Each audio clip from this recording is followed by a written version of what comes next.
¿Qué ha habido, iglesia? ¿Cómo estamos? ¿Cuántos el día de hoy están contentos y animados por el día de hoy, lo que representa el día de hoy, lo que es el día de hoy, nuestro domingo de victoria? Domingo de victoria, iglesia. Este domingo representa cuando Cristo Jesús recuperó lo que el hombre le cedió al enemigo. El día de hoy representa nuestra victoria, representa que nosotros no somos de este mundo, sino que tenemos una morada que el Señor está preparando. Y ayúdeme a predicar, por favor. Póngase emocionado por lo que estoy diciendo, porque el Señor Cristo Jesús ha resucitado y su iglesia también está viva. Amén. El día de hoy voy a predicar el poder de la sangre, el poder de la sangre. Y creo que el día de hoy va a ser un domingo especial donde Dios va a venir a través de su sangre preciosa a romper todo argumento, toda cosa que nos está impidiendo que tu vida, mi vida y la de nuestra familia pueda gozar de las bendiciones, la promesa y la herencia que Dios ha reservado para los que hemos creído en nuestro Señor Jesucristo. Así que, ¿está listo? Dile a la persona que tienes a tu lado: ¿estás listo? Pues anímate poquito, dile ahí, anímate poquito. Dile amén al pastor cuando se emocione. Dile ahí algo.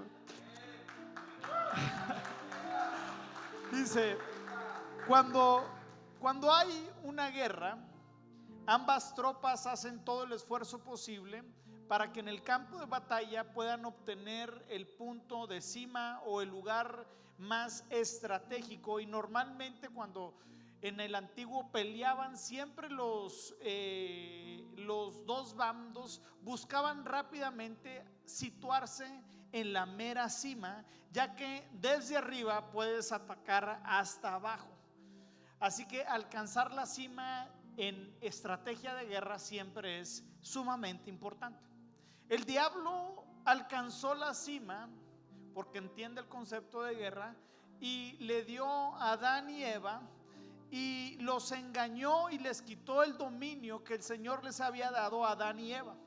Y el propósito de la aparición de Jesús es volver a retomar de la cima lo que el hombre le cedió al enemigo, ya que el enemigo había vencido, había engañado, la muerte se introdujo, el pecado vino a traer destrucción y estaba en la cima. Pero el día de hoy, nuestro domingo de resurrección, Jesús dijo en la cruz del Calvario: consumado es. Quiere decir que he recuperado la cima, estoy al frente, mi nombre está por encima de todos los nombres y el enemigo ya no tiene poder sobre mi iglesia, sobre mi pueblo. ¿Alguien puede decir amén a eso, iglesia?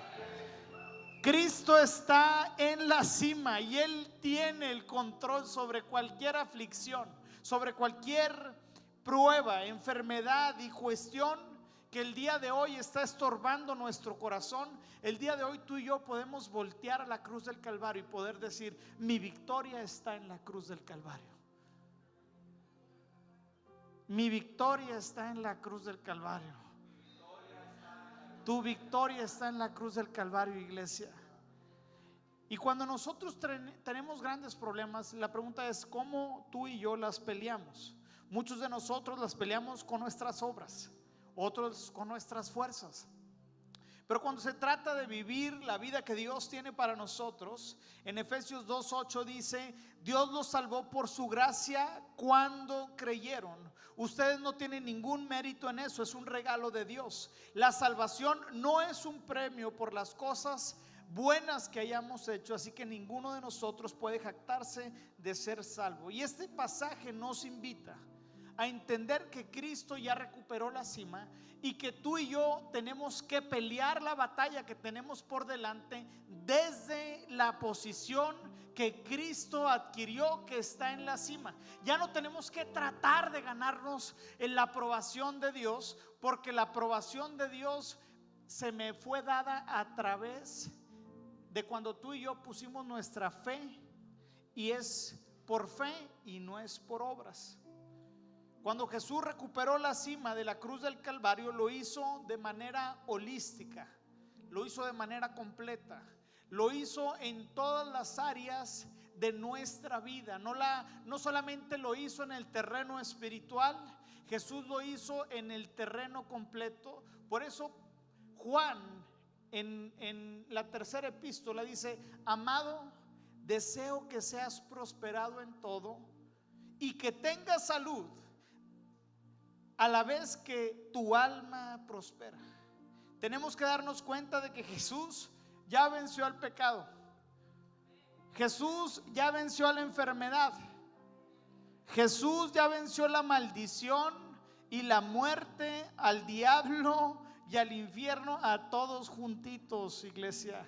Y por eso el día de hoy Filipenses 2:8 dice: y estando en la condición de hombre, se humilló a sí mismo y se hizo obediente hasta la muerte y muerte de cruz. Por lo cual Dios también lo exaltó hasta lo sumo y le dio un nombre que está sobre todo nombre. Tomó la cima. Cristo está al frente, para que en el nombre de Jesús se doble toda rodilla de los que están en los cielos y en la tierra y debajo de la tierra. Amén y amén. Amén y amén. Así que acompáñenme a orar para que el Espíritu Santo sea el que guíe este mensaje y abra nuestros corazones a él. Señor, gracias por la riquísima y exquisita, Señor, gracia que nos has dado.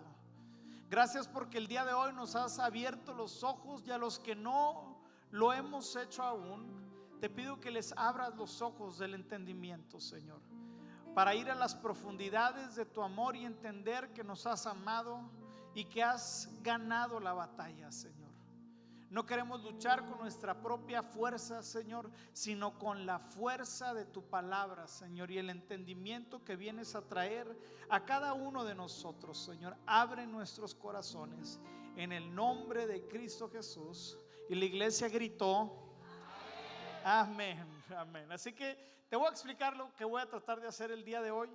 Es un tema complicado lo que voy a tratar de hacer, pero la primera reunión salió más o menos bien.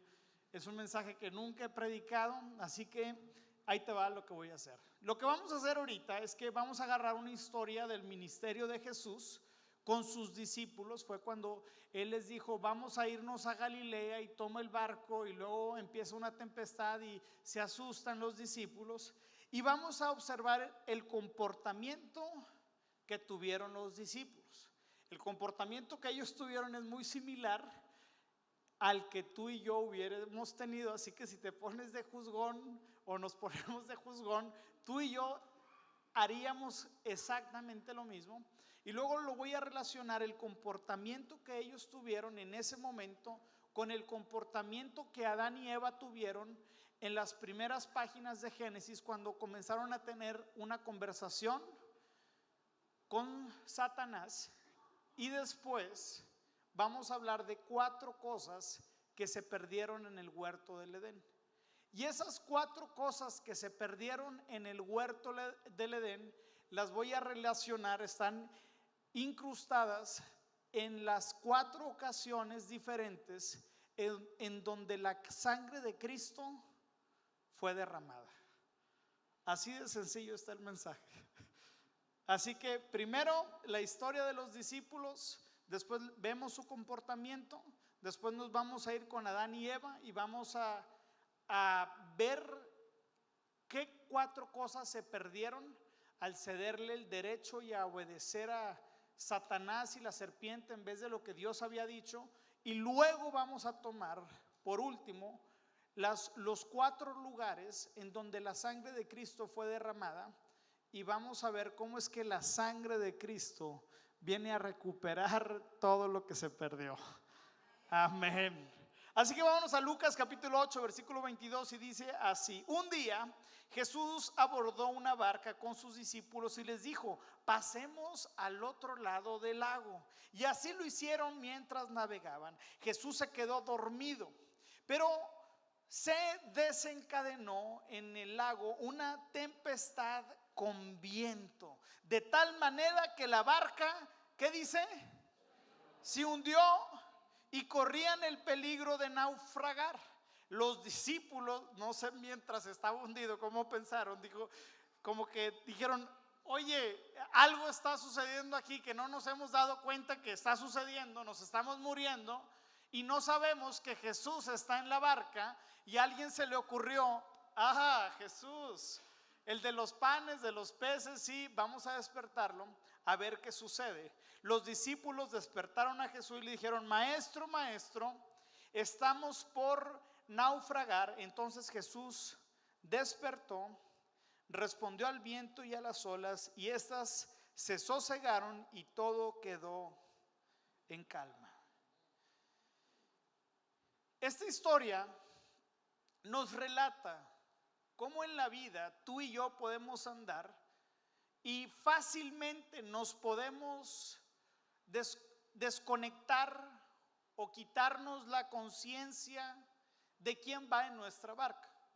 Cuando las olas y las preocupaciones de la vida, o tal vez los éxitos, tocan a la puerta de nuestro hogar, muchas veces, repetidas ocasiones, se nos olvida quién está en medio de la barca. Los discípulos estaban pasando por una prueba, por una tempestad, y en esa prueba se les olvidó que Cristo iba en la barca. Jesús despierta y luego levanta la voz y le dice al mar: calla, y al instante, dice, las olas recobraron la calma y los fuertes vientos cesaron. Este pequeño relato me pone a pensar lo difícil que es que Cristo siga siendo el centro de mi vida. Ante qué dificultades y pruebas nos olvidamos de que Jesús está en medio. Ante qué circunstancias fácilmente nos desconcentramos y vamos caminando por la vida y después nos damos cuenta que el centro de nuestra vida lo está tomando alguien más. Algo así también sucedió con la vida de Adán y Eva. Porque ¿cuántos de aquí saben que el cometer un pecado, el cometer algo que es grave, algo que es malo, no sucede de la noche a la mañana? Toda la maldad de nuestras vidas se va gestando poquito a poquito. Por ejemplo, cuando hay adulterio en un matrimonio, el adulterio no sucede de la noche a la mañana, de que ¡ay! Me topé a esta mujer o este hombre encuerado en mi cama y se me hizo fácil, esposo mío, mi esposa. No, no sucede así. Primero hay una diferencia en el matrimonio y esa diferencia no se trata, y hay silencio, no hay comunicación, y poco a poco te encuentras a alguien en el trabajo, te sonríe, te ve decaído, te dice: platícame, yo tengo oídos para ti, papacito. Y tú dices: ay, Dios, es la persona que buscaba. Y pasa el tiempo y hiciste lo que no querías hacer. Así sucede cuando tú y yo vamos caminando en la vida, deseando poner a Cristo en primer lugar en nuestras vidas, pero los problemas, las aflicciones, las pruebas y muchas veces el éxito mismo en nuestra vida nos desenfocan de que Cristo sea el centro. Muchas cosas sucedieron cuando Adán y Eva no se dieron cuenta que Jesús o Dios dejó de ser el centro de sus vidas. Comenzaron a tener conversaciones con la serpiente, y la serpiente astutamente los comenzó a tentar y les comenzó a decir: ¿acaso tú crees que si pruebas del fruto del árbol del bien y la vida ciertamente morirás? Y les comenzó a decir: eso es mentira, eso es algo que Dios no quiere que ustedes sepan. La serpiente les estaba invitando a que el hombre y la mujer fueran el Dios de sus propias vidas. diciéndole no le hagan caso a Dios. La sabiduría y la protección que Él tiene para sus vidas no es del todo suficiente. Ustedes pueden llegar a ser como Dios. Y dice que Eva y Adán pues fueron seducidos, y al ser seducidos entró la número uno, la desobediencia en el corazón del hombre. En el huerto del Edén hubo desobediencia. Y para mí, ¿qué es desobediencia? Quisieron tomar el lugar de Dios. Fueron tentados a ser su propio Dios y se rebelaron contra la autoridad de Dios. Por eso nosotros tenemos esa misma actitud. No nos gusta tener autoridades sobre nuestras vidas, que dirijan nuestras vidas, que nos encaminen, que nos den dirección. No nos gusta. Desde que estamos chiquillos vemos a los niños: oye, mijito, no te vayas para allá, y se va el niño, porque revela el corazón humano que cada uno de nosotros tenemos. Si tú conoces a mi hijo Andrés, yo digo: híjole, este muchacho es un verdadero tremendazo. Le gusta subirse, bajarse, ir y ya para acá, y ven, y como que no te hace caso. No tiene nada del carácter de su padre. Todo lo sacó de la madre. y vemos que heredamos un corazón rebelde. Un corazón rebelde. Por eso hay que llamarlos, darles su corrección, enseñarlos a obedecer al Señor. Pero ese es otro tema. En Génesis 6, 3, 5 dice: Dios sabe que en cuanto coman el fruto se les abrirán los ojos y serán como Dios. Esa fue la tentación. Come, desobedece, busca tu propia libertad, sé tu propio Dios. Háblale al universo y se manifestará todo lo que estás buscando, porque tú eres. Esa es una filosofía incorrecta. Así que número uno, la desobediencia. La número dos que vemos que se desató en el huerto del Edén es la enfermedad. Tú y yo, no sé si te habías puesto a pensar, no fuimos diseñados para estar enfermos. La Biblia dice que todo lo que Dios hizo era bueno, era agradable, era perfecto, porque Dios no puede hacer cosas chafas. Solamente lo que Dios hace es algo bueno y de toda la calidad. Pero el pecado, en Romanos 6:23 dice: pues la paga que deja el pecado es la muerte. O sea, la descomposición, el que tú y yo nos enfermemos, es una consecuencia que se introdujo porque el hombre pecó. La número 3 es que a través de la desobediencia el hombre pecó y introdujo al mundo la maldición. Y ahí es cuando Dios le dice a Adán: vas a trabajar y la tierra que trabajes será maldita, te va a costar. Desde el principio quiero decirte que Dios quiso que trabajaras. No te vas a agarrar de aquí: chin, por la culpa de Adán tengo que salir a trabajar. No, papacito. Dios busca que sus hijos sean productivos, que sus hijos inventen cosas increíbles. Nos dio el mundo para hacer de él una obra de arte y para mejorarlo. Pero Dios le dijo: ahora te va a costar, ahora vas a sufrir. En Génesis 3:18 dice: te producirán espinos y cardos, aunque comerás de sus granos. O sea, sí te voy a dar para comer, pero vas a sufrir, porque la tierra va a estar maldita, porque la tierra no va a cumplir la función.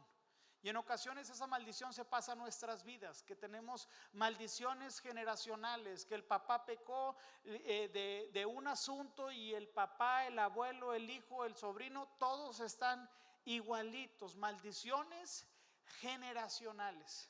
Número 4, también lo que se perdió en el huerto del Edén es vamos a llamarlo la muerte, o se introdujo la muerte espiritual, y se perdió lo que vendría siendo una relación estrecha con el Padre, porque la muerte es la separación con nuestro Padre.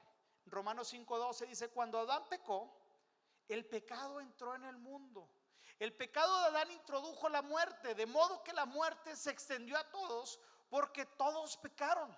Y estas son las 4 cosas principales que sucedieron cuando el hombre dejó de poner a Dios en el centro de su vida, y como consecuencia, si tú lees la historia de los últimos 100 años, la historia va a estar pintada en sangre, porque el hombre quiso ser su propio Dios.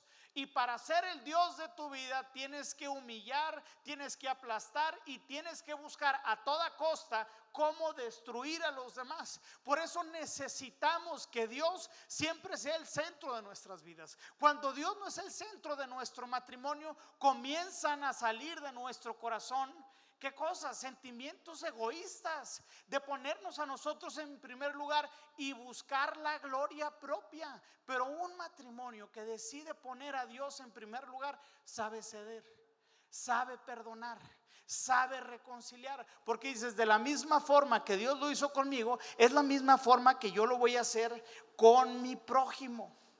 Cuando tú comienzas a leer Génesis 4, 5 y 6, dices, santa cachucha, ¿qué pasó aquí? Bueno, es el resultado de una sociedad que tiene la ausencia de Dios.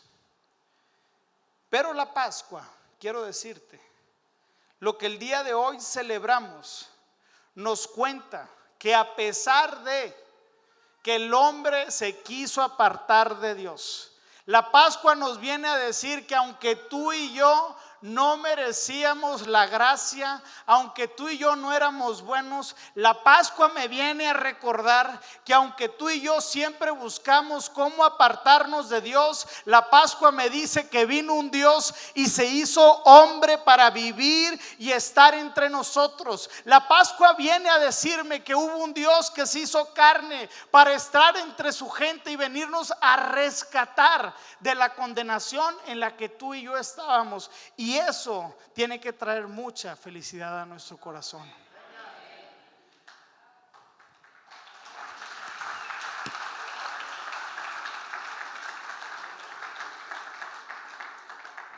Sí, el hombre falló, pero la Pascua me dice que el amor cubre multitud de pecados. Y el día de hoy quiero traer a la mesa, para aterrizar el mensaje del día de hoy, las 4 diferentes ocasiones en que la sangre de Cristo fue derramada. No sé si te habías puesto a pensar, pero la Biblia describe 4 momentos diferentes, con contextos diferentes, con historias diferentes, donde la sangre de Cristo es derramada sobre la faz de la tierra. Y estas 4 cosas vienen a traernos libertad de lo que el día de hoy te voy a presentar. Pero quiero decirte que la vida del hombre está en la sangre. Un hombre sin sangre, pues está totalmente frito. Levítico 17:11 dice, porque la vida del cuerpo, ¿dónde está? Está en la sangre.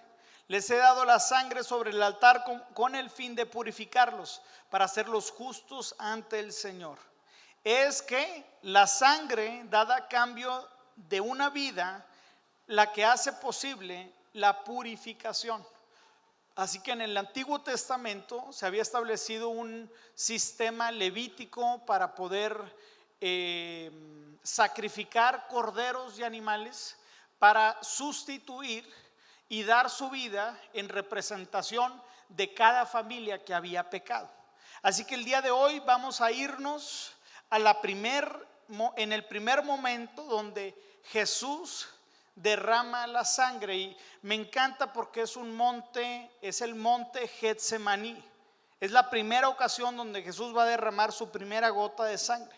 La Biblia comenta que cuando Jesús ora, sudor caía a tierra como grandes gotas de sangre.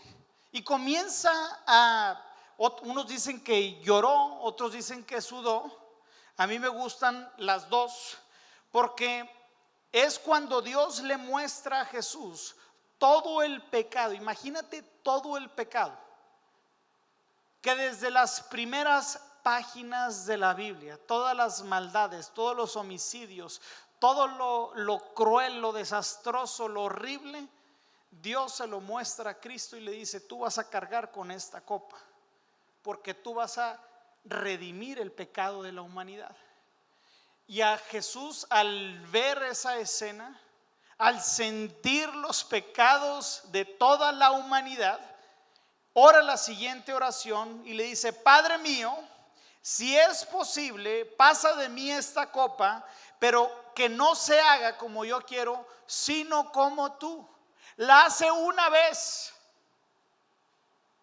y el Padre se lo niega.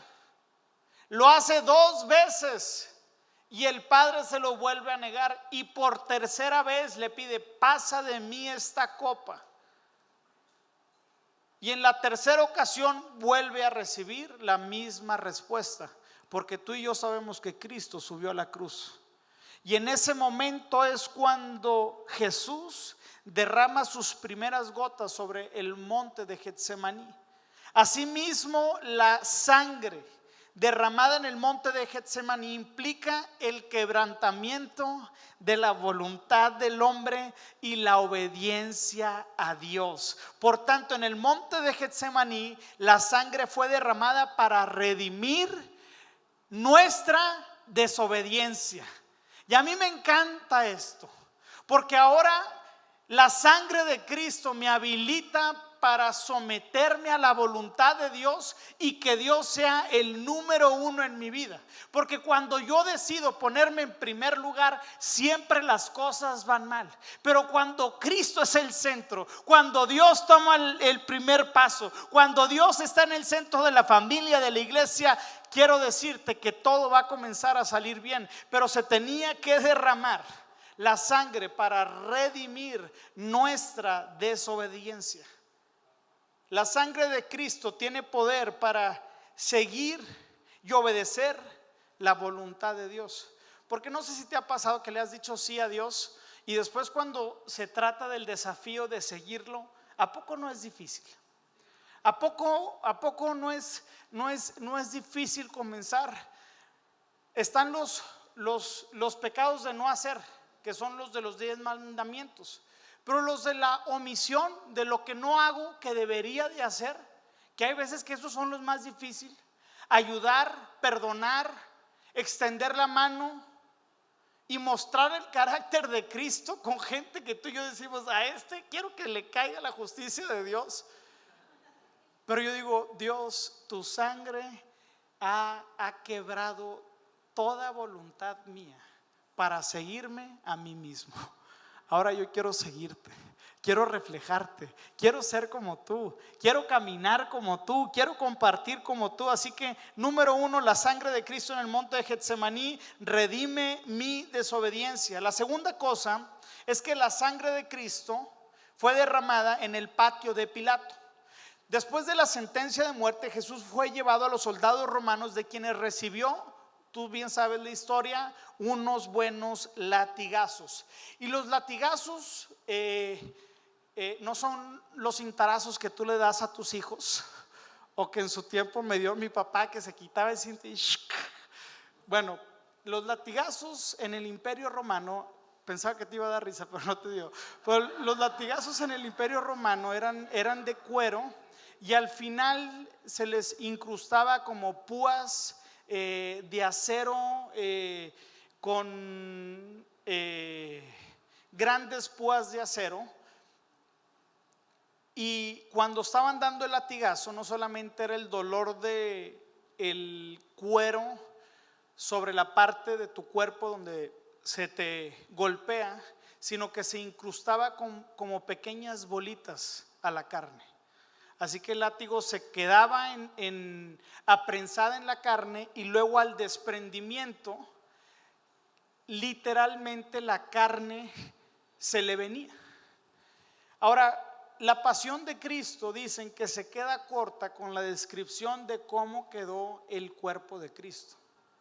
El cuerpo de Cristo quedó literalmente al rojo vivo completamente. Imagínese que ahorita yo llego con usted y le quito toda la piel. Así estaba el cuerpo de Cristo. Y en Isaías dice lo siguiente: por sus llagas, tú y yo fuimos curados. Fueron los latigazos y el desprendimiento de su carne que Él murió para que tú y yo tuviéramos sanidad. Y es por eso que el día de hoy tú y yo podemos confesar que por las llagas de Cristo tú y yo somos sanados. Por las llagas de Cristo mis hijos son sanados.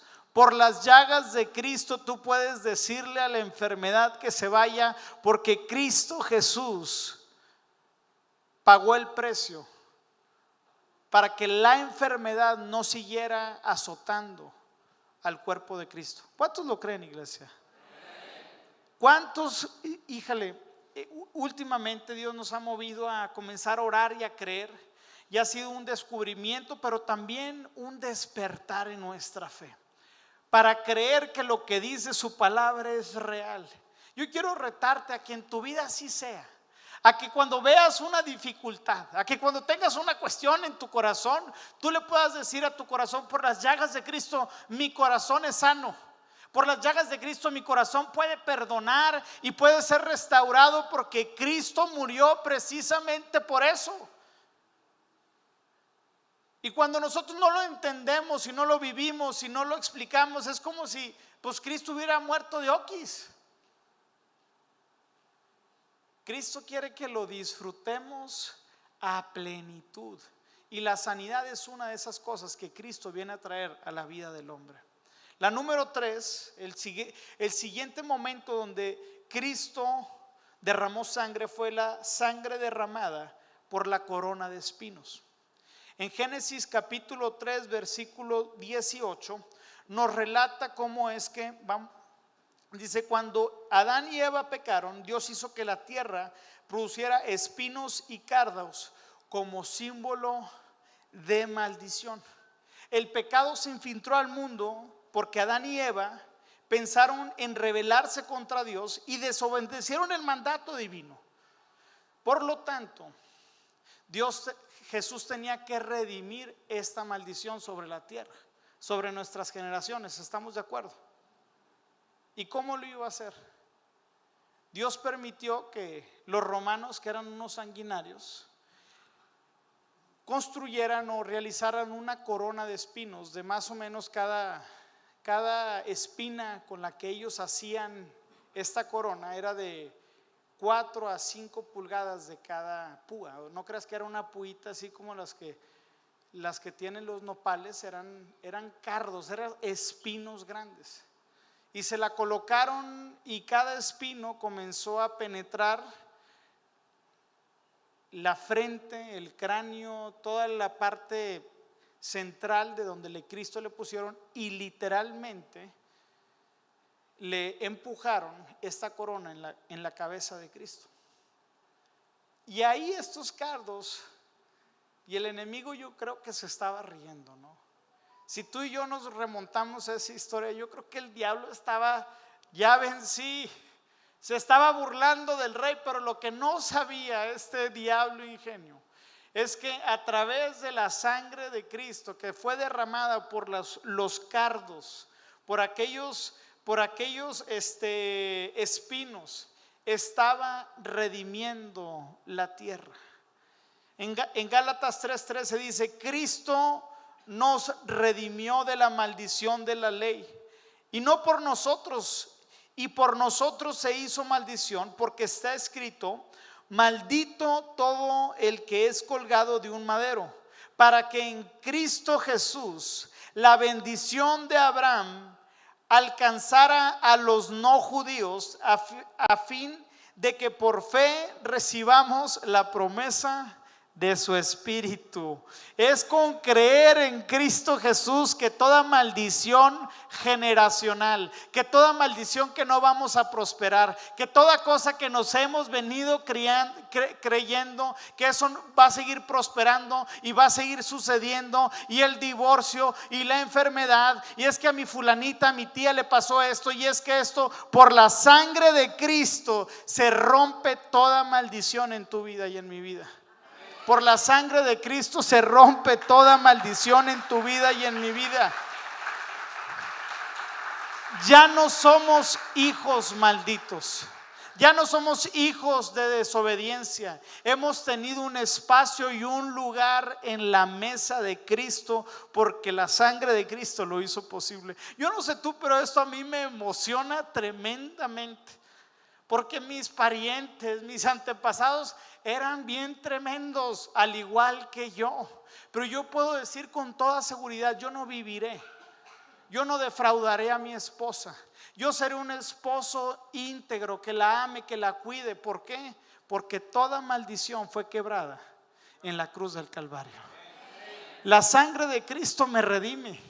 Y me redime de todo deseo de querer yo ser mi propio Dios. La sangre de Cristo también me redime de toda enfermedad. Y es por eso que cuando yo tomo la Santa Cena del Señor, es un momento en el cual yo empiezo a bendecir a mis hijos. Y les digo, Señor, tu sangre redime a mi familia, redime sus corazones. Y aunque el día de hoy no tienen esa conciencia despierta para decir, el Señor es mi Salvador, yo le digo al Señor, Dios, que a temprana edad ellos te conozcan, que se despierten al entendimiento de que tú eres un Dios hermoso y maravilloso. Número 3, la sangre de Cristo rompe toda maldición. Y si me pueden apoyar con el piano. Número 4, la sangre de Cristo derramada en la cruz del Calvario. Jesús derramó toda la sangre que le quedaba al ser crucificado en la cruz. La sangre derramada en la cruz, ahora quiero decirte, tiene poder de salvación. Jesús salvó nuestra alma, la cual merecía ser echada al infierno eterno. Pero fue su amor, fue su sacrificio, fue su perdón, fue al entregarse a su vida en sustitución de la tuya y de la mía, la que ahora a través de su muerte y su resurrección tú y yo tenemos vida eterna. Ya no tenemos que estar afligidos, que dónde pasaremos la eternidad, que dónde estaré, a dónde iré después de este mundo. Yo quiero decirte, a la casa de tu Padre Celestial, porque la cruz del Calvario es nuestro testimonio, es nuestro testamento de que tú y yo ya no tenemos que pagar nuestra condena, sino que hubo alguien que tomó tu lugar y mi lugar. ¿Y cómo es que quiero cerrar este mensaje? Este mensaje lo quiero remontar a la historia con Jesús y sus discípulos. Ante el problema, ante las circunstancias de la vida, Jesús ya no era el centro en ese momento. Se les olvidó quién estaba en el control de sus vidas. En este día de Pascua, yo quiero preguntarte, ¿quién es el centro de tu vida? ¿Quién es al que corres cuando estás en problemas? ¿Quién es tu médico de médicos? ¿Tu médico de cabecera? ¿O es la sangre de Cristo? ¿O son sus llagas la que nos sanó? Para serte honesto, muchas veces me pongo a pensar y reflexionar sobre lo que yo te estoy preguntando y digo, muchas veces yo mismo no tengo a Cristo en primer lugar en mi vida, en mi corazón. Y yo le digo, Señor, qué pesar, porque tu sangre ya fue derramada por mi desobediencia y yo sigo buscando mi propia voluntad. Este es un mensaje que nos reta a cada uno de nosotros, no solamente a ver los beneficios de la sangre y el poder, porque en la sangre hay vida y en la sangre hay poder. Y esto viene a despertar nuestra fe, de que ante pruebas y dificultades tú y yo podamos voltear a ver a Cristo, al que murió por nosotros, y decir, el Señor tiene la respuesta para cada problema. Él tiene la respuesta para cada situación en tu vida. Estás pasando por depresión. ansiedad, problemas económicos, yo te puedo asegurar que en Cristo está la respuesta. Cristo sabe todas tus necesidades, aún antes de que tú se las pidas. Él fue el que te crió, Él fue el que te formó, y Él fue y Él es el que te presta su aliento de vida. Si aún estás respirando es porque todavía hay cosas que Dios quiere hacer en tu vida, que Dios quiere hacer en tu familia, que Dios quiere hacer en tu matrimonio, que Dios quiere hacer ahí con los que trabajas en el negocio. Dios quiere que entiendas el poder de la sangre que hay, para que ya no vivas esclavizado al pasado, para que no vivamos esclavizados a lo que continuamente nos esclaviza. Jesús dice, murió una vez y por todos. No lo tenemos que estar crucificando cada vez que tú y yo pecamos. Tenemos que ir y entrar en el lugar santísimo, porque sabemos que consumado es, y que ahora tú y yo tenemos libre acceso a la presencia de Dios. Tienes libre acceso a la presencia de Dios.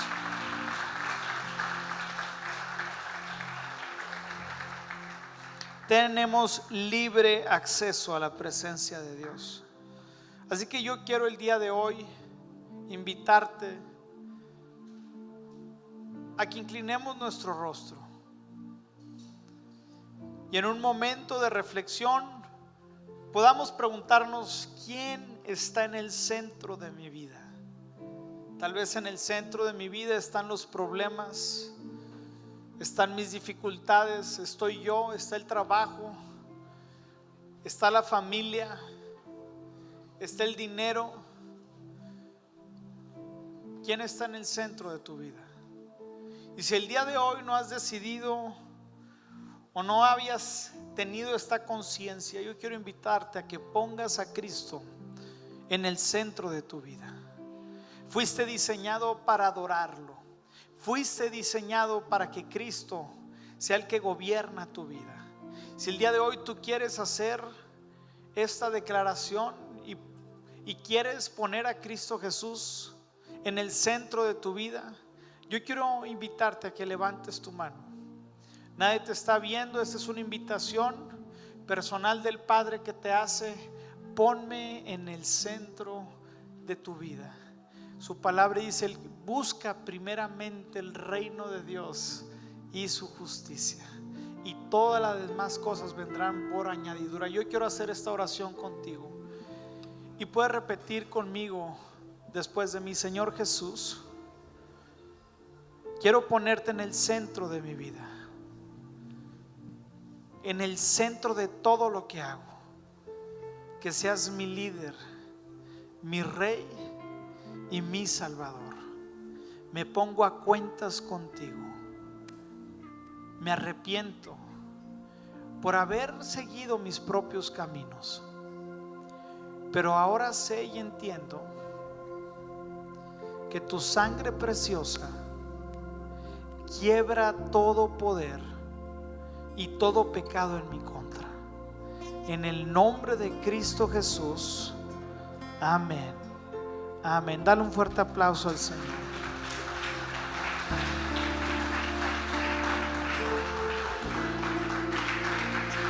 Y quiero invitarte a que te pongas de pie.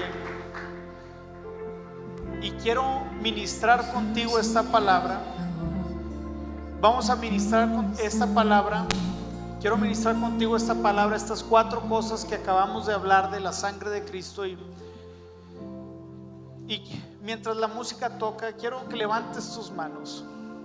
Y este es un gran momento para decirle al Señor: gracias, Cristo Jesús, porque tu sangre me limpia de toda desobediencia, Señor. El día de hoy puedo venir a tu presencia, puedo venir con gozo porque me has limpiado, Señor. Ya no soy alguien, Señor, que está maldito y está bajo maldición, Señor. Toda hechicería, Señor, y toda palabra y todo engaño del enemigo que ha venido a traer, infundirme miedo, Señor, es quebrado en el nombre poderoso de Jesús, Señor. En tu iglesia hay libertad porque tu sangre preciosa viene a traer vida a los corazones, Señor. El día de hoy queremos hablar, Señor, sanidad, Señor, a mi familia.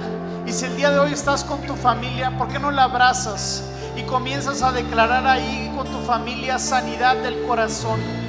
Y comienzas a pedirle al Señor que venga y restaure, porque su palabra dice que por sus llagas hemos sido sanados, Señor.